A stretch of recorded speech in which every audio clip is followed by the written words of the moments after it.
Sainte Mère du Seigneur, garde-moi un cœur d'enfant qui soit pur comme une source, qui soit clair et transparent, qui soit pur comme une source.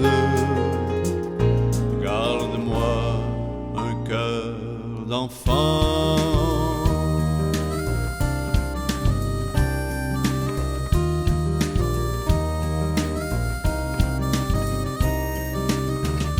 Garde-moi un cœur tout simple, magnifique à se donner,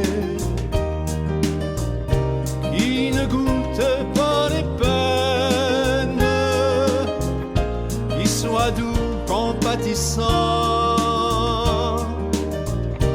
qui ne goûte pas les peines.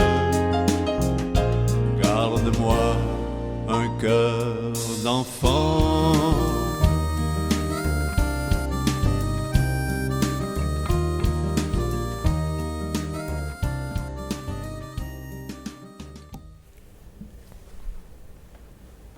Soyez le plus cordialement bienvenus à cette 11e rencontre mariale. Je suis le Père Paul Arsenault au sanctuaire Notre-Dame-du-Cap. Aujourd'hui, ainsi prier Marie, c'est le thème global de ces capsules mariales. Aujourd'hui, porte en attention Marie, mère de l'évangélisation. Et oui, Marie de Nazareth, pour moi, est une source d'inspiration pour les disciples de tous les temps engagés dans la grande mission de l'Église née de la Pentecôte. Déjà, elle accompagnait les premiers disciples au cours du ministère public de son Fils Jésus. Tout au long de son pèlerinage de foi, Marie n'a cessé de se laisser guider par l'Esprit Saint. Mais certains plus sceptiques diront: que vient faire Marie dans l'évangélisation, elle qui n'a jamais prêché ni présidé l'Eucharistie? Qu'est-ce qu'elle vient faire? Elle vient faire ce qu'elle faisait au milieu des apôtres, c'est-à-dire réfléchir avec nous, avec eux, méditer avec eux, avec nous, prier avec eux, avec nous, faire oraison, écouter avec nous ce que l'Esprit dit aux églises. À notre Église du 3e millénaire, à notre Église, à nos églises, nos cultes, nos lieux de culte emprisonnés, l'importance de réfléchir et de prier, n'est-ce pas le premier acte d'évangélisation? Marie, mère de l'évangélisation, nous aide à présenter le vrai visage de son Fils. Ce visage que nous avons découvert dans la prière, dans l'action pastorale, dans le pauvre. Ce visage que nous avons, hélas, parfois déformé au cours des siècles, déformé par nos intolérances, nos chicanes de famille, nos suffisances, nos préjugés mutuels, nos guerres de clochers. Mine de rien, Marie occupe une place importante dans la mission de l'Église de toutes les époques. Pour être ses coopérateurs, demandait à ses fils spirituels, Saint Eugène de Mazenod, ils se doivent de connaître plus intimement son Fils, de s'identifier à lui, de le laisser vivre en eux, s'efforçant de le reproduire dans leur vie. Marie, elle nous fait voir l'importance de vérifier, de purifier notre façon de parler de Dieu, notre façon de concevoir l'évangélisation. Ce sont souvent ceux vers qui nous sommes envoyés qui nous évangélisent. Le témoignage d'une petite religieuse, sœur Emmanuelle, est profond. Nous l'écoutons. Mes sœurs et frères chiffonniers m'ont évangélisé par cette découverte qui m'a été révélée au plus secret de leur cœur, un alliage hallucinant de misère et de grandeur. Ils m'ont amené à une recherche de valeurs plus authentiques, à une relecture de l'Évangile, enfin à une descente dans mon propre labyrinthe. Invoquons ensemble l'Esprit Saint avec le théologien Karl Rahner. Viens, Esprit du Père et du Fils. Viens, Esprit d'amour. Viens, Esprit d'enfance et de paix, de confiance et de joie. Viens, allégresse secrète qui brille à travers les larmes du monde. Viens, vie plus forte que nos morts d'ici-bas. Viens, Père des pauvres et avocat des opprimés. Viens, lumière de l'éternelle vérité, amour répandu dans nos cœurs. Viens donc, renouvelle et amplifie ta visite au-dedans de nous-mêmes. C'est en toi que nous mettons notre confiance. C'est toi que nous aimons, car tu es toi-même l'amour. Demeure en nous, ne nous abandonne pas, ni dans le dur combat de la vie, ni à l'heure où il touchera à son terme et où nous serons tout seuls. Viens, Esprit Saint. Marie, mère de l'évangélisation, nous demande peut-être de retrouver l'élan de nos origines, la passion de nos premiers amours avec le Christ, avec l'Église, avec la communauté. Marie nous rappelle la consigne de saint Paul à Timothée. Maintiens en vie le don que Dieu t'a accordé quand j'ai posé les mains sur toi, car l'esprit que Dieu nous a donné ne nous rend pas timides. Au contraire, cet esprit nous remplit de force, d'amour, de maîtrise de soi. Marie nous invite peut-être à retrouver l'assurance et l'audace des apôtres au lendemain de la première Pentecôte, quand l'évangélisation se vivait sur la place publique. Avant d'être consignés dans les temples, dans les écoles, dans des écrits, disait Paul Tremblay, l'Évangile a d'abord été proclamé sur les routes, au hasard des rencontres de la vie.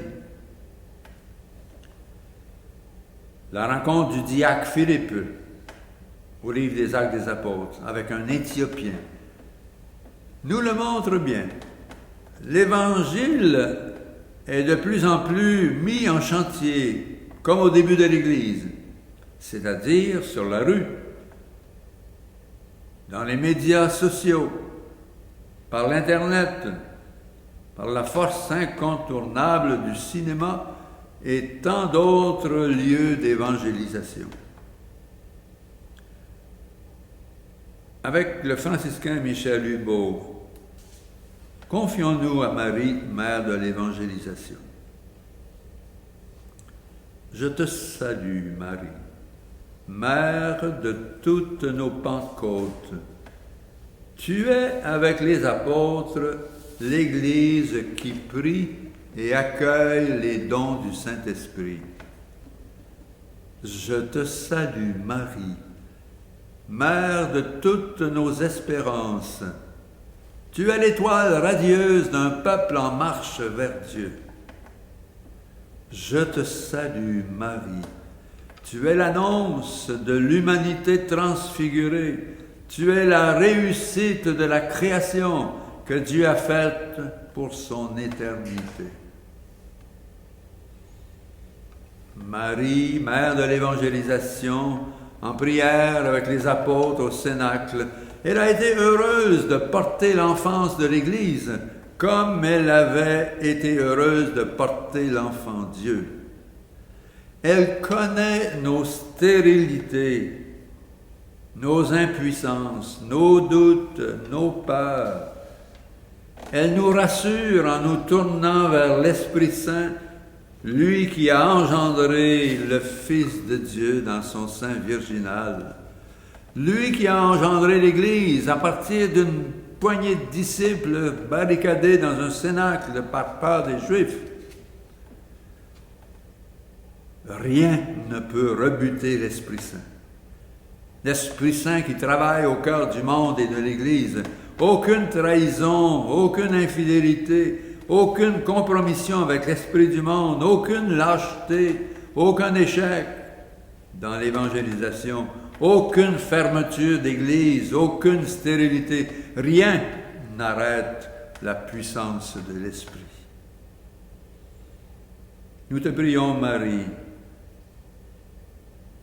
pour nos églises, pour nos familles, pour tous ceux qui vont vivre la Pentecôte 2020. Salut Marie, comblée de grâce, le Seigneur est avec toi. Tu es bénie entre les femmes et Jésus, ton enfant, est béni.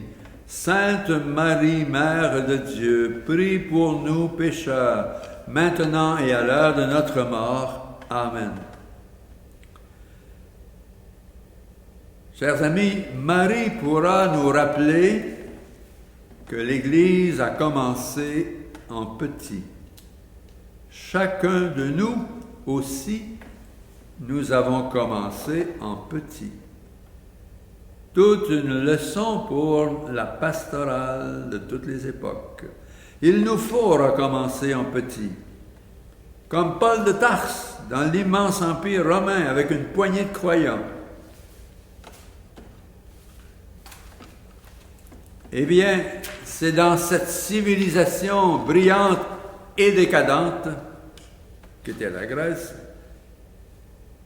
un peu comme la nôtre aujourd'hui, sans être négatif, c'est là-dedans que Paul, humblement, du fond de sa petite demeure inconnue, répand l'Évangile dans quelques cœurs d'hommes et de femmes.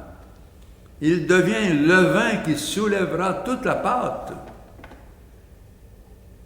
Quand il nous arrive de penser que l'Évangile se trouve en face d'un monde imperméable, massivement éloigné des perspectives de la foi et de l'Église, eh bien, que le Seigneur nous donne de croire que l'Évangile progresse sans action tapageuse, à la manière d'une graine de moutarde, comme on dit dans l'Évangile, nuit et jour, ça pousse, ça lève, on ne sait comment, imperceptiblement, par l'humble témoignage de nos vies à la suite du Christ.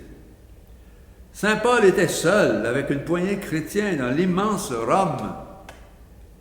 Il a retroussé ses manches et mis au jour une œuvre d'évangélisation qui traverse les siècles et continue d'inspirer l'évangélisation au XXIe siècle.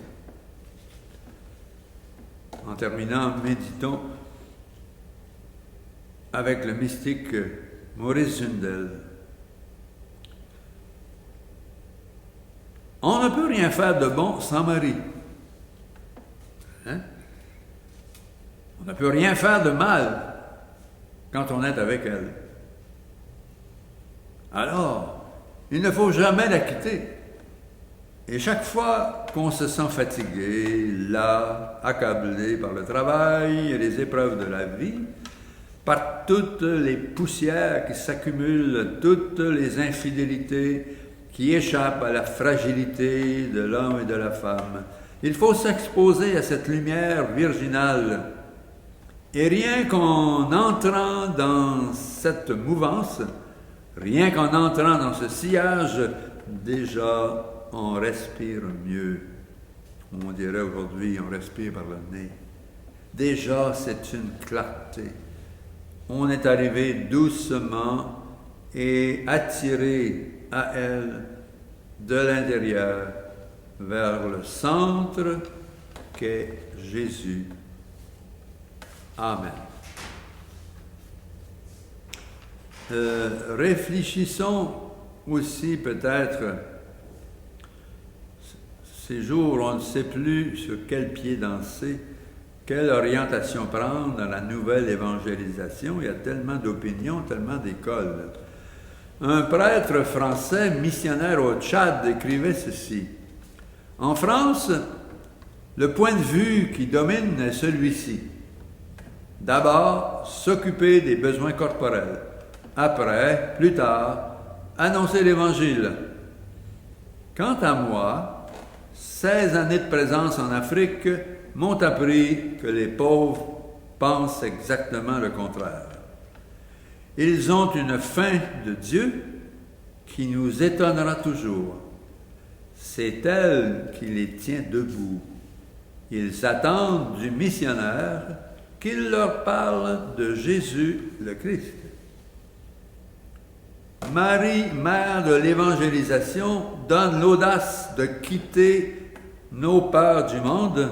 Il nous envoie, parfois à la manière d'une mère Teresa, dans les mouroirs de Calcutta, dans les mouroirs de chez nous, les mouroirs de nos centres-villes, de nos campagnes, les mouroirs de nos familles parfois, depuis sa présence au milieu des apôtres au Cénacle, la présence discrète, chaleureuse de Marie favorise la communion et l'harmonie entre les disciples. Devant la grandeur de la mission, les défis de la nouvelle évangélisation, que Marie nous garde un cœur d'enfant magnifique à se donner, qui ne goûte pas les peines. Salut Marie, comblée de grâce, le Seigneur est avec toi. Tu es bénie entre les femmes, et Jésus, ton enfant, est béni. Sainte Marie, Mère de Dieu, prie pour nous, pécheurs, maintenant et à l'heure de notre mort. Amen.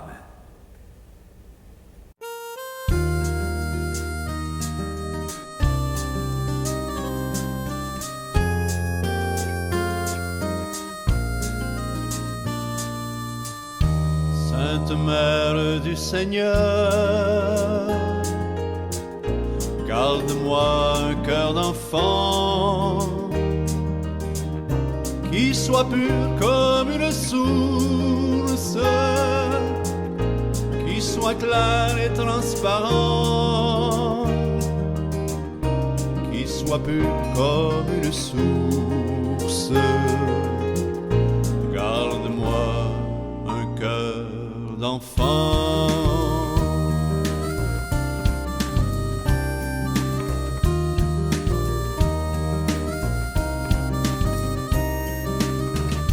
Garde-moi un cœur tout simple, magnifique à se donner, qui ne goûte pas les peines, qui soit doux, compatissant,